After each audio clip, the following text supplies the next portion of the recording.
లలిత exchange Utsav పాత నగల అదే బరువుకి కొత్త నగలు తీసుకో నగల ప్రైస్ లో 20% ఆదా చేసుకోవచ్చు.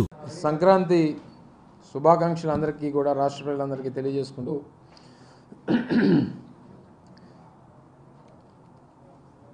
ఇప్పుడే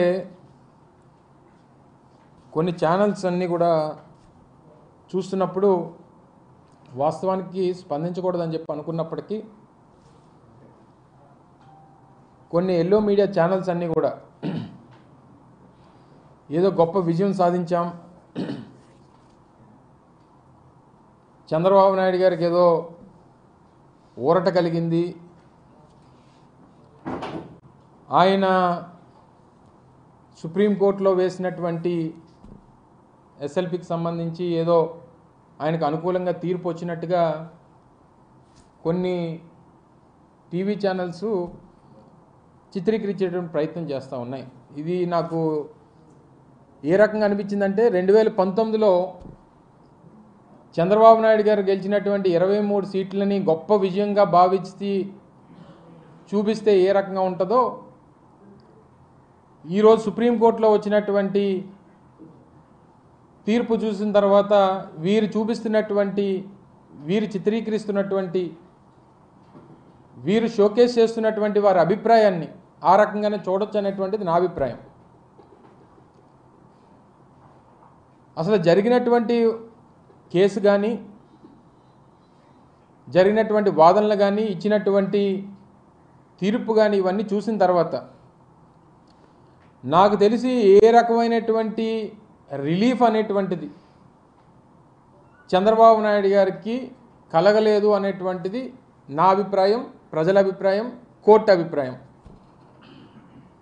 వాస్తవానికి అసలు ముందుగా గమనించాల్సింది ఏంటంటే అసలు ఈ కేసుకు సంబంధించి 17A అనేటువంటిది ఏదైతే వర్తిస్తుందా వర్తించదా అనేటువంటి దాని మీద జరిగినటువంటి ఈ కేసు 17A అనేటువంటిది ఒక ప్రొసీజర్కి సంబంధించినటువంటి ఒక సెక్షన్. అందులో భాగంగా 2018 చివరిలో ఇచ్చినటువంటి సెక్షన్ ఏదైతే అమల్లోకి వచ్చిందో, స్కిల్ స్కామ్ అనేటువంటిది 2015 నుంచి 2018 మొదటి అంకంలోనే అప్పుడు ఉన్నటువంటి కేసు రిజిస్టర్ చేయాలని చెప్పి రావడం, ఇవన్నీ సెక్షన్ అమలుకు రాకముందు వచ్చినటువంటిది కాబట్టి ఇది వర్తించదు అనేటువంటిది సిఐడికి సంబంధించి కానీ లేదా ఇన్వెస్టిగేషన్ ఏజెన్సీకి సంబంధించినటువంటి వాదన. సో ఈ క్రమంలో చంద్రబాబు నాయుడు గారు కానీ, వారి పార్టీ కానీ, వారికి సంబంధించినటువంటి మనుషులు కానీ లేదా వారి తరపున లాయర్లు కానీ ఈ రోజు వరకు ఎక్కడా అసలు మేము తప్పు చేయలేదనేటువంటి మాట ఎక్కడా మాట్లాడట్లేదు. పోనీ వేసినటువంటి కేసు కూడా అసలు ఈ కేసుకి మాకు సంబంధం లేదని కానీ, లేదా నేను అవినీతికి పాల్పడలేదని కానీ,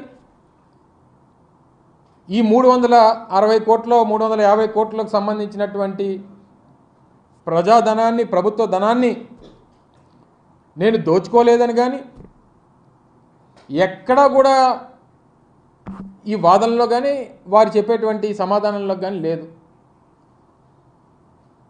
మీరు గవర్నర్కి చెప్పలేదనో, స్పీకర్కి చెప్పలేదనో, ఏదైతే చట్టం 17A చెప్తుందో దాన్ని ప్రొసీజర్గా ఫాలో కాలేదు కాబట్టి దీన్ని స్క్వాష్ చేయండి అనేటువంటిది వారు కోరుతూ ఉన్నారు. సరే, ఈ డివిజన్ బెంచ్ ఇద్దరు జడ్జిలు కలిగినటువంటి బెంచ్ ఏదైతే ఈరోజు తీర్పునిచ్చిందో, ఒకరు అన్నారు 17A వర్తించదన్నారు, మరొకరు వర్తిస్తుంది అనేటువంటి మాట చెప్పేటువంటి అభిప్రాయాన్ని మనం చూసాం. చెప్పినటువంటి వారు కూడా కామన్గా చెప్పినటువంటిది ఏంటి, ఇన్వెస్టిగేషన్ ఏజెన్సీ చేసినటువంటి ప్రొసీజర్ రిమాండ్కి తీసుకోవడానికి సంబంధించి కానీ లేదా జరుగుతున్నటువంటి ఇన్వెస్టిగేషన్ కానీ అవి పద్ధతి ప్రకారమే జరుగుతున్నాయి తప్ప ఎక్కడా కూడా ల్యాప్సెస్ అనేటువంటివి లేవు అనేటువంటిది కామన్ అభిప్రాయాన్ని వాళ్ళు వ్యక్తపరచడం జరిగింది. గతంలో కూడా ఇలాగే 2015లో ఓటుకు నోటు కేసు దొరికిపోయినప్పుడు కూడా ఈ రకమైనటువంటి వాదన చేసి సెక్షన్ 8 అమల్లో ఉంది హైదరాబాద్లో, మీకు పోలీసులు ఉన్నారు, మాకు పోలీసులు ఉన్నారు, మీకు ఏసీబీ ఉంది, మాకు ఏసీబీ ఉంది, నేను ట్యాపింగ్ ఫోన్ ట్యాపింగ్ చేయగలం అని ఈ రకమైనటువంటి వితండవాదం చేసి తప్పించుకునేటువంటి ప్రయత్నం చేశారు. సరే, అవన్నీ కూడా కోర్టులో నడుస్తూ ఉన్నాయి. ఇప్పుడు జరగాల్సింది జరుగుతూ ఉంది. గతంలో మేము అనేక సందర్భాల్లో గవర్నమెంట్ ఆఫ్ ఆంధ్రప్రదేశ్ ఏం చెప్పింది, గతంలో అనేక కోర్టులు, దాదాపు 6 కోర్టులు సెక్షన్ 17A అనేటువంటిది వర్తించదు, అది ఏ రోజైతే అమల్లోకి వచ్చిందో అమల్లోకి వచ్చిన తర్వాత జరిగినటువంటి ఇటువంటి క్రిమినల్ అఫెన్సెస్ లేకపోతే ఇటువంటి కరప్షన్ అలిగేషన్స్ ఇవన్నీ కూడా ఆ చట్టం అమల్లోకి వచ్చిన తర్వాత చేస్తే అవి వర్తిస్తుంది తప్ప లేకపోతే లేదు అనేటువంటిది 6 కోర్టులు చెప్పినాయి, దాదాపు 6 హైకోర్టులు చెప్పినాయి. మరి అంత క్లియర్ కట్గా ఉన్నదాని మీద అది బేస్ చేసుకొని గవర్నమెంట్ ఏజెన్సీస్ కానీ ఇన్వెస్టిగేషన్ ఏజెన్సీస్ కానీ గవర్నమెంట్ ఆఫ్ ఆంధ్రప్రదేశ్ కానీ ఫైట్ చేస్తూ ఉంది, క్లియర్ కట్గా కనబడతా ఉంది. ఈరోజు వచ్చినటువంటి ఈ తీర్పు చూసిన తర్వాత చంద్రబాబు నాయుడు గారు బోన్లో నిలబడి ఇన్వెస్టిగేషన్ ఏజెన్సీస్ సంబంధించి కానీ న్యాయస్థానం ముందు కానీ దొంగలా నిలబడి సమాధానం చెప్పాల్సినటువంటి అవసరం ఉంది. చంద్రబాబు నాయుడు అనేటువంటి వ్యక్తి 52 రోజులు జైలు శిక్ష అనుభవించి వ్యక్తిగతమైనటువంటి ఆరోగ్య కారణాలు ఇతరితర కారణాలు చెప్పి బెయిల్ మీద ఉన్నటువంటి ఒక దొంగే తప్ప ఈరోజు వచ్చినటువంటి తీర్పు వల్ల లేకపోతే ఇంకో దాని వల్ల ఏదో నిజాయితీ పరుడనో లేకపోతే ఏ అమాయకి చక్రవర్తనో లేకపోతే ఈ కేసుకి ఆయనకి సంబంధం లేదనో ఎక్కడా కూడా న్యాయస్థానం చెప్పలేదనేటువంటిది గమనించమని చెప్పి కోరుతా ఉన్నా ప్రజలందరినీ కూడా.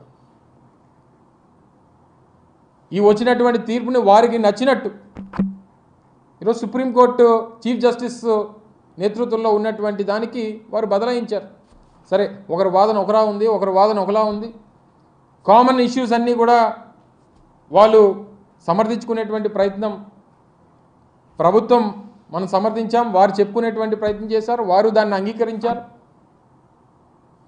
ప్రొసీజర్స్ని ఎక్కడా కూడా డివియేట్ చేయలేదనేటువంటి మాట చెప్పారు. ఈ సెక్షన్ 17A అనేటువంటిది ఇట్స్ ఎ ప్రొసీజరల్ యాక్ట్, ఒకటి ప్రొసీజరల్ యాక్ట్. అది దాన్ని చెయ్యాలా లేదనేటువంటిది ఉన్ని దాన్ని రూల్ పొజిషన్ ప్రకారం నిర్ణయం తీసుకుంటారు. దానికి సమాధానం చెప్పడం మానేసి ఈరోజు తప్పు చేయలేదనేటువంటి మాట ఎక్కడ చెప్పు, డబ్బులు కొట్టేయలేదనేటువంటి మాట ఎక్కడ చెప్పవు, నేను నిజాయితీ పరుడు అనేటువంటి మాట ఎక్కడ చెప్పరు, అసలు ఈ కేసుకి మాకు సంబంధం లేదనేటువంటి మాట ఎక్కడ చెప్పరు. చివరికి వచ్చి చెప్పేది ఏంటంటే మీరు చేసినటువంటి ప్రక్రియ కరెక్ట్ కాదనేటువంటి చెప్తారు.